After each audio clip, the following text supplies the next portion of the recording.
Hello दोस्तों, आपका एक बार फिर से स्वागत। आज हम लोग क्लास 12 केमिस्ट्री और वहाँ पर दूसरी इकाई है विलियन, उससे हम लोग शुरू करने वाले हैं। तो आज पहला क्लास है, मैं इसमें केवल बेसिक टर्म्स के बारे में बताऊंगा, ठीक है। तो इससे हम लोग पहले स्टार्ट करते हैं। पहली चीज सबसे पहले विलियन आ रहा है। विलियन समझिए क्या होता है। देखिए मेरे पास क्या है कि ग्लास है, ठीक, दो ग्लास है ना, दो ग्लास है इस तरह से ये। अब इस ग्लास के अंदर भी पानी भरा हुआ है और इस ग्लास के अंदर भी पानी भरा हुआ है, ठीक। इसके अंदर भी पानी है, जल है, इसके अंदर भी पानी है, जल है। अब इसके अंदर मैंने चीनी डाल दी, एक चम्मच क्या डाल दी, चीनी डाल दी। और इसके अंदर एक चम्मच मैंने रेत को डाल दिया। सल्फर पाउडर डाल सकते हैं, आयरन की फिलिंग डाल सकते हैं, ठीक, कुछ और भी डाल सकते हैं, लेकिन रेत डाल दिया। अब दोनों को स्टिर किया, इसे भी अच्छी तरह से घुमाया और इसे भी अच्छी तरह से घुमाया। घुमाने के कुछ समय के बाद जब आप देखोगे तो इस वाले ग्लास के अंदर आप रेत के कणों को अगर देखना चाहो तो आपको पानी के बीच बीच में रेत के कण अलग दिखाई देंगे। मतलब रेत अभी भी दिख रहा है, इसका अस्तित्व बना हुआ है, ठीक है। रेत का अस्तित्व अभी भी है, वो पानी के बीच बीच में दिख रहा है। शब्द बोल रहा हूं मैं, अस्तित्व, एग्जिस्टेंस लिख भी दूं, चलिए लिख देता हूं। अस्तित्व बना हुआ है किसका, रेत का। अब यहां पर मैंने चीनी को बोला, मैं देखना चाहूंगा यहाँ पर चीनी कहां पर है, तो चीनी का अपना अस्तित्व समाप्त हो चुका है। अब चीनी कहीं पृथक है, लेकिन मुझे अलग से सेपरेट चीनी का पार्टिकल्स दिखाई दे रहे हैं। चीनी का अपना अस्तित्व क्या हो गया, समाप्त हो गया, इसमें अस्तित्व बना हुआ है। तो जब हम दो या दो से अधिक पदार्थों को मिलाते हैं तो दो कंडीशन होती हैं। पहली कंडीशन ये कि वो पदार्थ मिक्स होने के बाद भी अपना अस्तित्व बनाए रखते हैं, मतलब फिर भी वो अलग अलग देखे जा सकते हैं, उनके गुण अलग अलग रहते हैं, उन्हें अलग अलग देखा जा सकता है, महसूस किया जा सकता है, दोनों की आइडेंटिटी बनी रहती है। इस प्रकार के मिश्रण को, जिसमें अवयव, अवयव का मतलब जिनसे वो बना है, अवयव क्या करते हैं, अपना अस्तित्व बनाए रखते हैं। इस प्रकार के मिश्रण को हम लोग बोलते हैं विषमांगी मिश्रण, ठीक है। तो विषमांगी मिश्रण में की जो अवयव होंगे वो आपको अलग अलग दिखाई देंगे। अब इधर आ जाओ, अवयव चीनी भी है और पानी भी है, लेकिन मैं पानी को सेपरेट देखना चाहूंगी, पानी कहां पे है, तो कोई एरिया ऐसा नहीं होगा जहां पे सिर्फ पानी हो।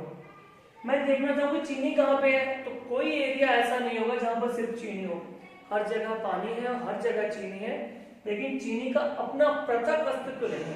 मतलब चीनी का सेपरेट क्रिस्टल आपको दिखाई नहीं देगा, कहीं भी पानी का पृथक अस्तित्व नहीं है, कहीं भी वाटर मॉलिक्यूल अकेला दिखाई नहीं देगा, वो मिक्स हो चुके हैं ऑलरेडी। तो ऐसा ये भी मिश्रण था और ये भी मिश्रण था। ऐसा मिश्रण जिसमें अवयवों का पृथक अस्तित्व जो होता है बना रहता है, ठीक है, इस प्रकार के मिश्रण को बोलते हैं समांगी मिश्रण। बहुत अच्छा सा घर पे आप करके देख लेना। एक ग्लास में पानी के अंदर रेत घोल के देख लेना, एक ग्लास पानी में चीनी घोल के देख लेना, कण अलग अलग दिखाई दे रहे हैं, विषमांगी मिश्रण अलग अलग दिखाई नहीं दे रहे हैं, समांगी मिश्रण हो गया। ये बात समझ में आ गई होगी, समांगी मिश्रण और विषमांगी मिश्रण। परिभाषा रटने की जरूरत नहीं, समझने की कोशिश करिए। ऐसा मिश्रण जिसके अवयव पृथक पृथक अपना अस्तित्व बनाए रखते हैं उसे क्या क्या बोलते हैं भैया, विषमांगी मिश्रण। ऐसा मिश्रण जिसके अवयव अपना पृथक अस्तित्व खो देते हैं, इंडिविजुअल आइडेंटिटी लॉस्ट हो जाती है, पृथक अस्तित्व खो देते हैं, उसे समांगी मिश्रण बोलते हैं, ठीक है। तो पानी और रेत विषमांगी मिश्रण है और पानी और चीनी समांगी मिश्रण है। अब आप बोल रहे हो सर मिश्रण क्यों पढ़ा दिया, मिश्रण तो आपने लिखा भी नहीं। इसलिए पढ़ा दिया क्योंकि जो हमारा पहला टॉपिक मुझे एक्सप्लेन करना है विलियन, तो सर ये विलियन कुछ है ही नहीं। विलियन एक्चुअली क्या है, समांगी मिश्रण को ही विलियन कहा जाता है, ठीक है। दो या दो से अधिक पदार्थों के, दो या दो से अधिक पदार्थों के समांगी मिश्रण को ही हम क्या बोलते हैं, विलियन बोलते हैं। पदार्थ दो से अधिक भी हो सकते हैं, लेकिन सामान्यतः दो ही लिए जाते हैं। तो पहला टर्म जो एक्सप्लेन आपको समझाना था मुझे, आई होप समझ में आ गया हो। समझना है, फिर रटने पे नहीं जाना। पहला टर्म क्या था हमारा, विलियन। विलियन क्या होता है, क्लियर हो गया। दो या दो से अधिक पदार्थों के समांगी मिश्रण को विलियन कहा जाता है। बोले सर एक उदाहरण बताओ भाई। फिर भाई पुराना वाला गिलास, वही वाला पानी, और मैंने पानी के अंदर या जल के अंदर क्या इस बार चीनी को घोल दिया। ठीक है, चीनी को घोल दिया तो कैसा मिश्रण बनकर तैयार होगा? पानी के अंदर चीनी घोलेंगे तो कैसा मिश्रण बनेगा? जल प्लस चीनी। कैसा मिश्रण बनेगा भाई? समांगी मिश्रण। तो विलयन क्लियर हो गया। दो या दो से अधिक पदार्थों के समांगी मिश्रण को विलयन कहते हैं। उदाहरण चीनी और पानी का घोल। अब देखिए ये विलयन बनाया तो यहाँ पर दो अवयव सामान्यतः दो अवयव लिए जाते हैं। यहाँ पर दिख रहा है आपको जल है और क्या है? चीनी है। तो दोनों अवयव इक्वल अमाउंट में नहीं होते। हमेशा क्या होता है? एक ज्यादा होता है और एक कम होता है। तो यहाँ पर पानी के अंदर चीनी घोली गई है तो अगर चीनी ज्यादा ले लोगे यार और पानी कम लोगे तो घुलेगा ही, है ना? चीनी के क्रिस्टल अलग अलग दिखाई देंगे, पूरी तरह से डिसॉल्व नहीं होगा, घुलेगा नहीं। तो सामान्यतः अगर पानी के अंदर चीनी घोलनी है तो पानी कैसा होगा? अधिक मात्रा में लिया जाएगा। ठीक है, और सॉरी चीनी कम मात्रा में ली जाएगी और पानी जो है वो अधिक मात्रा में लिया जाएगा। यही तो होगा।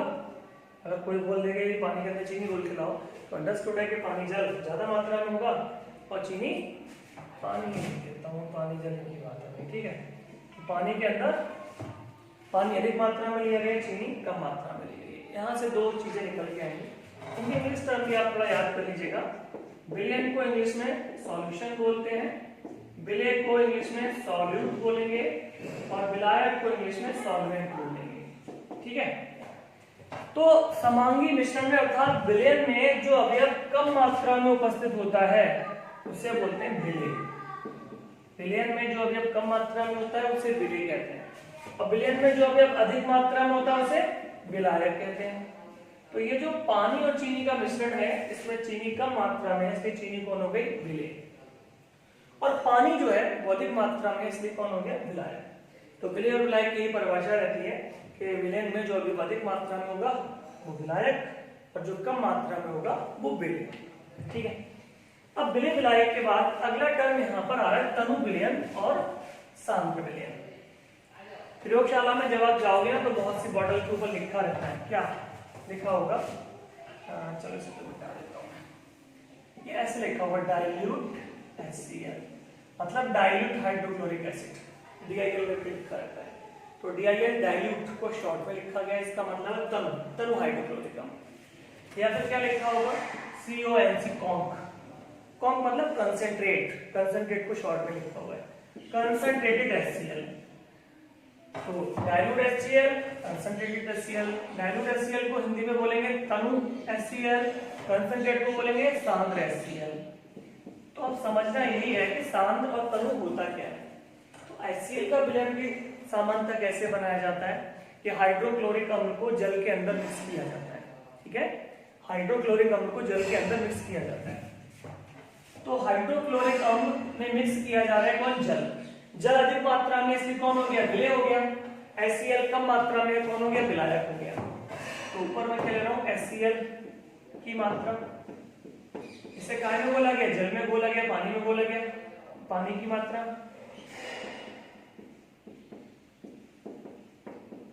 क्या हुआ? ये मैंने तुलना कर दी विलेय और विलायक। HCl कम मात्रा में लिया गया है इसलिए विलेय हो गया, पानी अधिक मात्रा में कौन हो गया? विलायक हो गया। तो विलेय की मात्रा ऊपर है, विलायक की मात्रा नीचे है। तो विलेय और विलायक की मात्राओं के अनुपात को ही बोला जाता है सांद्रता। ये मैं नेक्स्ट लेक्चर में आपको पढ़ाऊंगा। विलेय और विलायक की मात्राओं के अनुपात को, विलेय की मात्रा बटा विलायक की मात्रा, विलेय और विलायक की मात्राओं के अनुपात को ही सांद्रता बोला जाता है। तो सांद्रता का मतलब क्या है? कहीं पे तनु लिखा होगा, कहीं पे सांद्र लिखा होगा। अब क्या है, इस बर्तन के अंदर क्या क्या मिला हुआ है? HCl और जल मिला हुआ, पानी है और HCl दोनों का मिश्रण है। ठीक है, अब अगर आप HCl की मात्रा बढ़ा रहे हो, क्या की मात्रा बढ़ा रहे हो? HCl इसके अंदर और डालने लग जाओ। HCl की मात्रा बढ़ाओगे, देखो ये अंश है और ये हर है, अंश का मान बढ़ेगा, सांद्रता बराबर तो लिखा है मैंने। विलेय की मात्रा बढ़ेगी, सांद्रता बढ़ेगी, विलेय की मात्रा घटेगी, सांद्रता घटेगी। तो अगर मैं इसमें HCl मिलाना मिक्स करना शुरू कर दूं तो इसका मतलब विलयन धीमे धीमे सांद्र हो रहा है, गाढ़ा होता जा रहा है। सिंपल समझो, गाढ़ा। अगर HCl की मात्रा बढ़ेगी तो विलयन गाढ़ा हो जाएगा, सांद्र होगा। मतलब HCl को डाल रहा है तो क्या कर रहा है, विलयन को वो सांद्र कर रहा है। और डाल दिया HCl और सांद्र कर दिया, और डाल दिया HCl और सांद्र कर दिया। इसका उल्टा, अगर मैं HCl के बजाय इसमें जल मिलाना स्टार्ट कर दूं, ये तो विलयन पतला होगा। अब मैं सांद्र नहीं कर रहा हूं, अब तनु कर रहा हूं। एक थोड़ा सा मैंने जल मिला दिया, विलयन को तनु कर दिया, और पानी मिला दिया और तनु कर दिया, और पानी मिला दिया और तनु कर दिया। सिंपल समझिए, जैसे जैसे विलयन दो प्रकार का हो गया, तनु और सांद्र। तनु मतलब पतला, सांद्र मतलब गाढ़ा। विलय की मात्रा कम है तो तनु, और विलायक की मात्रा विलय की मात्रा कम है तो तनु, और विलय की मात्रा अगर अधिक हो गई तो वो विलयन सांद्र कहलाएगा। तो ये आपको समझ में आ गया होगा। Dilute concentrate, I hope. फिर यहाँ पे देखो, ये फिर से ग्लास लिया, ठीक है। एक्सपेरिमेंट ऐसे घर पे प्रैक्टिकली भी करके देखे जा सकते हैं, समझ में आए तो। एक ग्लास लिया, पानी है, चीनी थोड़ी डाली इसके अंदर मैंने। अब चीनी डाली तो फिर कैसा हो रहा है, सांद्र हो रहा है, ठीक है। चीनी डालूंगा तो कैसा हो जाएगा, मिश्रण में क्या आएगा, पानी के अंदर चीनी को घोला जा रहा है। अगर मैं चीनी डालूंगा तो विलयन सांद्र होगा, पानी डालूंगा तो विलयन तनु होगा, क्योंकि ये विलय है और ये विलायक है। क्लियर। अब मैं संतृप्त विलयन की बात करता हूं। पानी के अंदर, ये पानी है, मैं इसके अंदर 1 चम्मच चीनी डालूं और घोलूं, क्या होगा, घुल जाएगी आसानी से। 1 चम्मच चीनी और डालूं फिर घोलूं, थोड़ा मुश्किल से खुलेगी। और आपने 1 चम्मच चीनी और डाल दी और फिर घोलते रहो भैया, तो खुलेगी ही नहीं। मतलब विलायक के अंदर एक निश्चित मात्रा में आप विलय घोल सकते हो। आप सोचो कि 1 गिलास पानी में 1 किलो चीनी घोल लूं, ये पॉसिबल नहीं है। एक निश्चित मात्रा ही घोली जा सकती है। ऐसा क्यों होता है, ये एक्चुअली क्या है, ये जैसे मैं दिखा रहा हूं, ये विलायक के अणु हैं, ठीक है। इस तरह मानिए ये विलायक के अणु हैं। तो विलायक के अणुओं के बीच में स्थान ये रिक्त होता है, इसे बोलते हैं अंतरा अणुक स्थान। क्या बोलते हैं, अणुओं के बीच में जो स्थान रिक्त है वो कहलाएगा अंतरा अणुक स्थान। तो जब हम विलय घोलते हैं तो विलय के अणु कहां, यहाँ अंतरा अणुक स्थान में एडजस्ट होना शुरू होते जाते हैं। तो जब तक अंतरा अणुक स्थान खाली पड़े हुए हैं, विलय आता जाएगा, घुलता जाएगा, आता जाएगा, घुलता जाएगा, आता जाएगा, घुलता जाएगा, विलय घुलता चला जाएगा। लेकिन जब आप देखेंगे कि सारे अंतरा अणुक स्थान घिर चुके हैं, कोई अंतरा अणुक स्थान बचा ही नहीं है, तो अब विलय घोलना पॉसिबल नहीं है, ठीक है। तो ऐसा विलयन जिसमें और अधिक विलय न घोला जा सके, जब सारे अंतरा अणुक स्थान कवर हो जाएंगे तो और विलय घोलना पॉसिबल नहीं होगा। पानी के अंदर एक निश्चित मात्रा में चीनी घोल सकते हो, उसके बाद चीनी आप नहीं घोल सकते। तो ऐसा विलयन जिसमें और अधिक विलय न घोला जा सके उसे कहते हैं संतृप्त विलयन, ठीक है। मैं नोट्स आपको दूंगा, नोट्स में सब कुछ जो भाषा मैं बता रहा हूं सेम ऐसी ही लिखी मिलेगी, आपको पढ़ना है, ठीक है। और अधिक विलय न घोला जा सके, ठीक है। ऐसा विलयन जिसमें और अधिक विलय न घोला जा सके वो क्या कहलाएगा, संतृप्त विलयन। विलयन संतृप्त हो गया, कैसा हो गया भैया, संतृप्त। क्लियर हो गया। अब ये संतृप्त और असंतृप्त समझ में आ गया। अगर आप विलय घोल रहे हैं और अंतराणु स्थान खाली बचे हुए हैं तो वहां पर विलय और घुल जाएगा। अगर विलय और घुल रहा है तो वो विलयन हो गया आपका असंतृप्त विलयन, ठीक है। सारे स्थान घिर चुके हैं और आप विलय घोलेंगे तो फिर वो घुलेगा ही नहीं, ऐसा विलयन क्या कहलाएगा, संतृप्त विलयन। एक और लास्ट में लिखना अगर भूल गया, वो होता है अति संतृप्त विलयन। इससे और समझ लीजिए।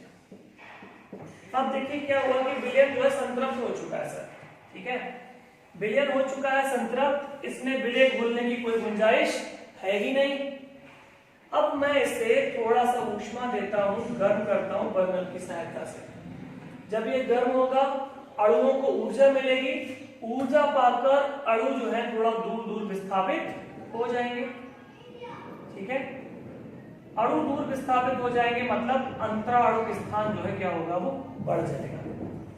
अंतरा अणु स्थान क्या होगा, बढ़ जाएगा, ठीक है। विलयन संतृप्त हो चुका था पहले। अब अंतराणु स्थान बढ़ गया, तो अंतराणु स्थान बढ़ने से जो विलय पहले घुला हुआ था वो तो घुला ही रहेगा। कुछ अंतराणु स्थान बढ़ चुके हैं, अतः हम इसमें थोड़ा सा विलय और भी घोल सकते हैं, थोड़ा सा विलय और भी घोला जा सकता है। क्यों? क्योंकि गर्म करने से अंतराणु स्थान बढ़ गया, हम इसमें और मान लिया पानी के अंदर चीनी घुली हुई थी, ठीक है, तो पानी के अंदर ये स्थिति क्या है, विलयन संतृप्त हो गया, पानी के अंदर चीनी घुलनी बंद हो गई। अब मैंने क्या किया, गर्म करने के बाद अंतराणु के स्थान बढ़ गए, और अंतराणु के स्थान बढ़ गए तो बढ़ने से क्या हुआ, और अधिक विलय घुल गया। मतलब विलयन संतृप्त तो पहले ही हो चुका था, संतृप्त करने के लिए जितना विलय चाहिए था उससे भी ज्यादा घुल गया। विलय संतृप्त तो यहीं पे हो गया था, मान लिया 10 ग्राम चीनी से संतृप्त हो चुका था, तो 10 ग्राम चीनी से संतृप्त हो चुका था, 10 से संतृप्त हो चुका था, मैंने कितनी घोल दी, 12 ग्राम, क्योंकि गर्म करके 2 ग्राम और घुल गई, जब पानी को गर्म किया गया 2 ग्राम और घुल गई।